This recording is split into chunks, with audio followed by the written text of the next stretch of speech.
लोकनिर्णय महाराष्ट्राचा.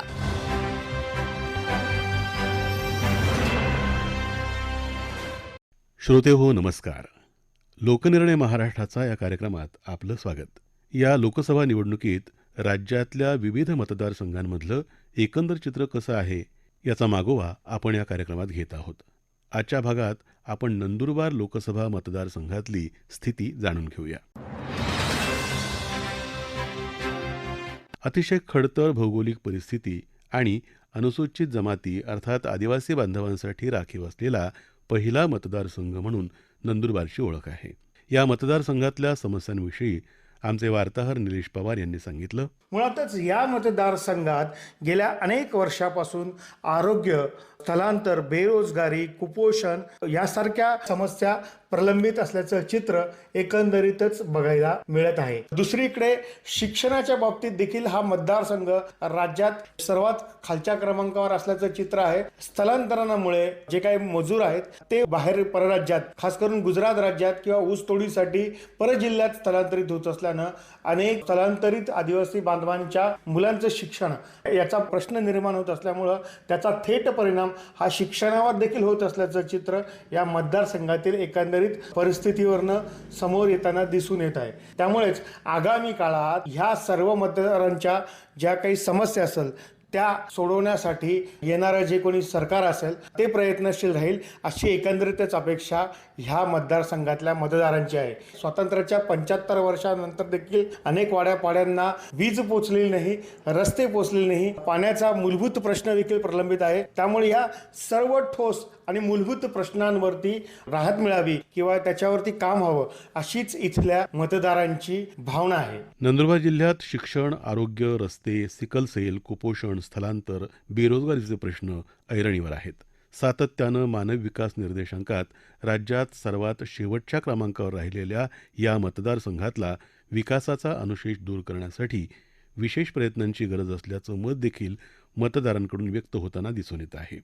इथल्या मतदार संगीता पाटील म्हणतात, नंदुरबार हा आदिवासी बहुल व आकांक्षित जिल्हा आहे. महिलांना 33% आरक्षण असले तरी 50% आरक्षणाची भाषा निवडणुकीत होत आहे. परंतु प्रत्यक्षात महिलांचा टक्का शिक्षण क्षेत्र व राजकारणात तसा कमीच आहे. आजही दुर्गम भागात महिलांना काही किलोमीटर डोक्यावरून पाणी वाहून आणावे लागते. पाण्यासाठी खेड्यापाड्यांवर ही परिस्थिती आहे, अत्यंत गंभीर आहे.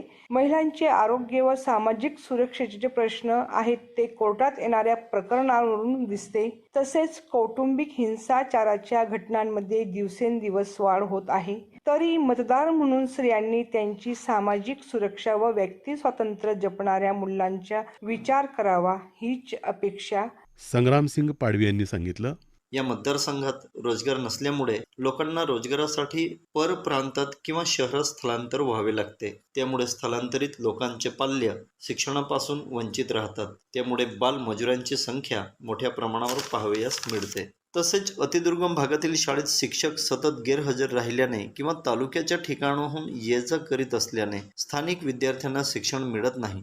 काही भागात अद्याप रस्ते नसल्याने अनेक समस्यांना तोंड द्यावे लागत आहेत. आरोग्याच्या सोयी त्रोटक असल्याने माता मृत्यू, बालमृत्यू, कुपोषण सारख्या समस्या भेडसावत आहेत. तर प्राध्यापक माधव कदम म्हणाले, केंद्राने दळणवळण मार्ग मजबूत केलेले असले तरी देखील जिल्ह्यातील काही पाडे आणि काही गावांपर्यंत अजूनही पक्के रस्ते पोहोचलेले नाहीत. या जिल्ह्यामध्ये कृषी महाविद्यालय आले, वैद्यकीय महाविद्यालय आले, पण स्थापत्यशास्त्र सारखं एखादं महाविद्यालय सुरू झाल्यास येथील तरुणांची शैक्षणिक सुविधा नक्कीच महत्त्वाची ठरणार आहे. नंदुरबारची मिरची आणि आमचूर पावडर प्रसिद्ध आहे. किंबहुना त्यांना भौगोलिक मानांकनही मिळाले आहे. पण त्याचा फायदा जागतिक बाजारपेठसाठी करून दिल्यास शेतकऱ्यांना नक्कीच फायदा होऊन आर्थिक उन्नतीस मदत होईल. या मतदारसंघात नंदुरबार जिल्ह्यातल्या नंदुरबार, नवापूर, शहादा तळोदा, अक्कलकुवा अक्राणी या 4 विधानसभा मतदारसंघांचा तसंच धुळे जिल्ह्यातल्या साक्री आणि शिरपूर या 2 विधानसभा मतदारसंघांचा समावेश आहे. नंदुरबार लोकसभा मतदारसंघात 19,70,327 मतदार आहेत. यात 9,92,971 पुरुष तर 9,77,329 महिला आणि 27 तृतीयपंथी मतदारांचा समावेश आहे. लोकसभा मतदारसंघात सर्वाधिक मतदार हे साक्री विधानसभा मतदारसंघात तर सर्वात कमी मतदार नवापूर मतदारसंघात आहेत. नंदुरबार लोकसभा मतदारसंघासाठी 13 मे रोजी होणाऱ्या मतदान प्रक्रियेकरता प्रशासन सज्ज झालं आहे. 6ही विधानसभा मतदारसंघांमध्ये 2115 मतदान केंद्रांची निर्मिती केली आहे. यासाठी 2536 मतदान यंत्र आणि 2746 व्हीव्हीपॅट यंत्रांचं वाटप केलं आहे. जिल्ह्यात दिव्यांग आणि 85 वर्षांवरच्या मतदारांकरता गृहमतदानाची सुविधा आहे. त्याकरता 8 आणि 9 मे रोजी मतदानाची पहिली फेरी असणार आहे. यावेळी जे मतदार घरी नसतील त्यांच्यासाठी 10 आणि 11 मे रोजी मतदानाची दुसरी फेरी घेतली जाणार आहे. यासाठी 269 दिव्यांग मतदारांनी तसंच 85 वर्षांवरच्या 1154 वयोवृद्ध मतदारांनी अर्ज भरून दिले आहेत. निवडणूक कामातल्या मतदान केंद्रावर नियुक्त केलेल्या कर्मचाऱ्यांना त्याच मतदान केंद्रात मतदानाचा हक्क बजावण्याची सुविधा यंदा ईडीसीच्या माध्यमातून प्रशासनानं उपलब्ध करून दिली आहे. आतापर्यंत 6244 कर्मचाऱ्यांनी ईडीसीसाठी नोंदणी केली आहे. 2019च्या निवडणुकीमध्ये या लोकसभा मतदारसंघात भाजपाच्या डॉक्टर हिना गावित यांनी काँग्रेसच्या ॲडव्होकेट केसी पाडवी यांचा पराभव केला होता. हिना गावित यांना 2019मध्ये 6,39,136 मतं मिळाली होती, तर ॲडव्होकेट केसी पाडवी यांना 5,43,507 इतकी मतं मिळाल्यानं 95,629 मतांनी डॉक्टर हिना गावित विजयी झाल्या होत्या. 2019मध्ये 68.65% मतदान झालं होतं. यापैकी 49.76% मतं भाजपाच्या डॉक्टर हिना गावित यांना तर 42.31% मतं काँग्रेसच्या केसी पाडवी यांना मिळाली होती.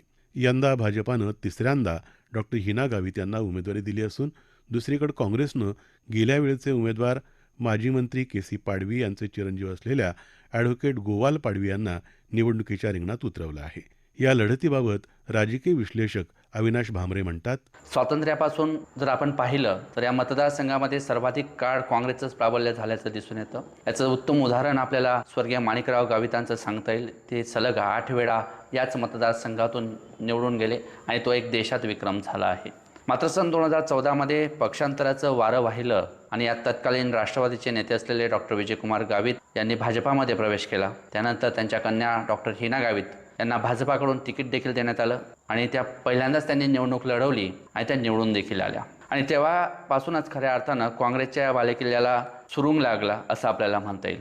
आणि सन 2014 पासून तर आजतागायत डॉक्टर हिना गावित या गेल्या 2 टर्मपासून या मतदारसंघाचं प्रतिनिधित्व करताय. या लोकसभा मतदारसंघामध्ये जवळपास 6 विधानसभा मतदारसंघ आहेत. यातील 4 मतदारसंघ हे नंदुरबार जिल्ह्यात तर 2 विधानसभा मतदारसंघ या धुळे जिल्ह्यामध्ये आहेत. यात एकंदरीत राजकीय पक्षीय बलाबल आपण पाहिलं तर यात 4 विधानसभा मतदारसंघामध्ये महायुती तसेच त्याचे घटक पक्ष असलेल्या सहयोगींचं प्राबल्य दिसून येतं, तर अवघ्या 2 विधानसभा मतदारसंघांवरती काँग्रेसचं प्राबल्य दिसून येतं. आणि त्यातच यंदा काँग्रेसनं माजी आदिवासी विकास मंत्री ॲडव्होकेट केसी पाडवी यांचे सुपुत्र ॲडव्होकेट गोवाल पाडवी या नवीन चेहऱ्याला संधी दिली आहे. तर डॉक्टर हिना गावितांना देखील भाजपानं तिसऱ्यांदा संधी दिली आहे.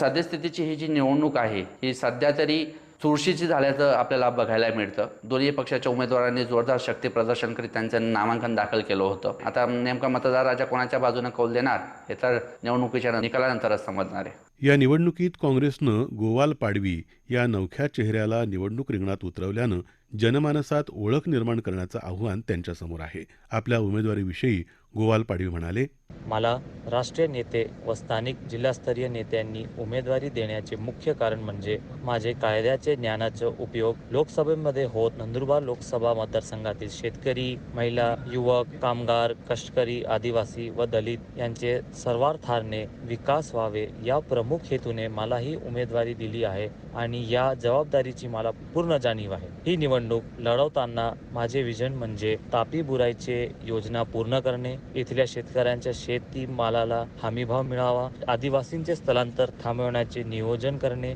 तसेच इथे MIDC सारखे प्रकल्प उभे करत प्रक्रिया उद्योग उभे करणं, यात शेवटचा माणूस सहभागी व्हावा व त्याचाही विकास व्हावा. नंदुरबार जिल्ह्याचा मानव निर्देशांक जो आज शेवटून 2ऱ्या नंबरवर आहे ते चित्र बदलत मानव निर्देशांक पहिल्या 5 मध्ये कसा येईल या अनुषंगाने काम करण्याचा माझा निर्धार आहे. भाजपाच्या उमेदवार हिना गावित यांनी सांगितलं. मागच्या 10 वर्षामध्ये आपल्या लोकसभा मतदारसंघामध्ये केंद्र सरकारच्या वेगवेगळ्या योजना तळागाळापर्यंत पोहोचवण्याचं काम मी केलंय.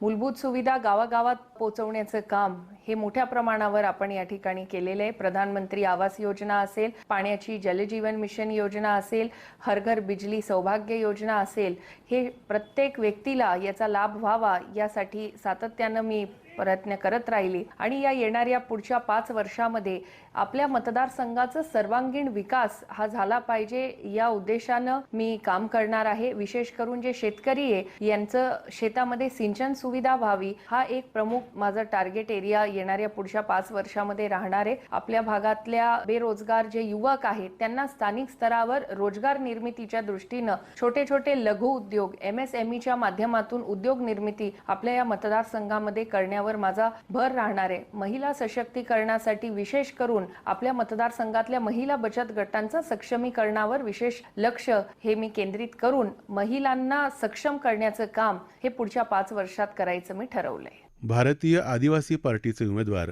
रवींद्र वळवी हेही या मतदारसंघातून निवडणूक लढवत आहेत. ते म्हणाले, या नंदुरबार लोकसभेत आतापर्यंत ज्या ज्या पक्षांनी सत्ता उपभोगली त्या लोकांनी विकासाची स्वप्न दाखवली गेली, ती त्यांच्याकडनं पूर्ण असं पूर्तता झाली नाही. म्हणून पहिला विकल्प म्हणून भारत आदिवासी पार्टीने मला निवडणूक रिंगणामध्ये उतरवलेलं आहे. बहुजन मुक्ती पार्टीनं रोहिदास वळवी यांना निवडणूक रिंगणात उतरवलं आहे. ते म्हणाले, नंदुरबार आदिवासी बहुल जिल्ह्यात 1985 पासून 5वी अनुसूची घोषित आहे, परंतु ती लागू केलेली नाही. म्हणून मला जनतेने संधी दिल्यास अनुसूची 5 100% लागू करून रोजगारासाठी परराज्यात होणारे स्थलांतर थांबवण्यासाठी मी प्रयत्न करणार. नंदुरबार जिल्ह्यात MIDC चालू करून तरुणांना रोजगाराच्या संधी उपलब्ध करून देण्यासाठी कटिबद्ध राहणार. शेतमालाला 100% हमीभाव देऊन धान्य फळे त्यांच्या निर्यातीसाठी स्वतंत्र मार्केट तयार करून सीताफळं, आमसूल, स्ट्रॉबेरी, केळी, पपई, महू इत्यादीसाठी शासकीय शीतगृहांची निर्मिती करणार. नर्मदा, तापी लगत जिल्ह्यातील शेतकरी यांना आपल्या हक्काचे पाणी शेती सिंचन पिण्यासाठी उपलब्ध करून देण्यासाठी उपसा सिंचन योजना कार्यान्वित करणार. नंदुरबार जिल्ह्यालगत गुजरात राज्यातील तापी नर्मदा जिल्ह्याप्रमाणे नंदुरबार जिल्ह्याचे नामकरण सातपुडा असे करणार. शेतकरी बांधवांसाठी भरघोस उत्पन्नाकरिता अत्याधुनिक व तंत्रज्ञानावर आधारित शेतीसाठी सरकारी प्रशिक्षण व मार्गदर्शन केंद्रांची तालुका व जिल्हा स्तरावर निर्मिती करणार. सर्वसामान्य जनतेसाठी विजेचे दर कमी करून शेतकऱ्यांच्यासाठी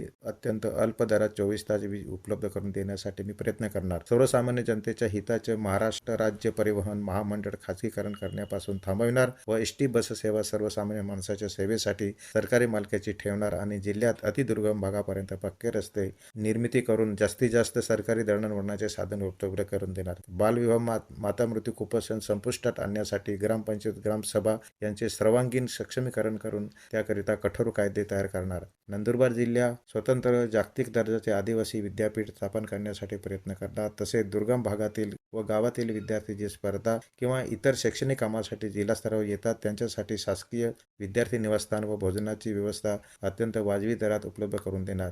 सरकारी शाळा व महाविद्यालय यांचे होणारे खाजगीकरण, कमी पटसंख्या बंद पडणाऱ्या शाळा वाचवण्यासाठी जीवाची बाजी लावणार. त्याच पद्धतीने शिक्षणात अडथळा निर्माण करण्यासाठी स्थापित DBT योजना बंद करून पूर्ववत पद्धत सुरू झाल्यास सहपाठी कामाठी कर्मचाऱ्यांची भरती पुन्हा सुरू करणार. नंदुरबार जिल्ह्यातील आरोग्य व्यवस्था सुधारण्यासाठी नियमाप्रमाणे तज्ज्ञ डॉक्टर्स आणि इतर सर्व आरोग्य कर्मचारी यांची कायमस्वरूपी भरती करण्याचा प्रयत्न करणार. संपूर्ण जिल्ह्यात सामाजिक सलोखा निर्माण करण्याचा प्रयत्न करणार. तसेच सर्व अल्पसंख्याक समाज, सर्वसामान्य नंदुरबारकर यांच्यासाठी संपूर्णपणे भयमुक्त वातावरण निर्माण करण्याचा मी प्रयत्न करणार. एकूणच यंदा नंदुरबार लोकसभा मतदारसंघात भाजपा आणि काँग्रेस या 2 प्रमुख पक्षांमध्ये मोठी चुरस पाहायला मिळणार आहे. त्यांना वंचित बहुजन आघाडी, बसपा, बहुजन मुक्ती पार्टी, भारतीय आदिवासी पार्टीसोबतच 4 अपक्षांचं आव्हानही असणारच आहे. त्यामुळे इथला मतदार यंदा कुणाच्या मागे उभा राहणार हे निवडणुकीच्या निकालानंतरच स्पष्ट होईल. याबरोबरच लोकनिर्णय महाराष्ट्राचा हा कार्यक्रम संपला. हा कार्यक्रम आकाशवाणी मुंबईच्या प्रादेशिक वृत्त विभागानं सादर केला. सादरकर्त्या सरस्वती कुवळेकर, लेखन निलेश पवार, निर्मिती सहाय्य राजेश शेजवळे, संपादन आणि निवेदन सुनील कांबळे.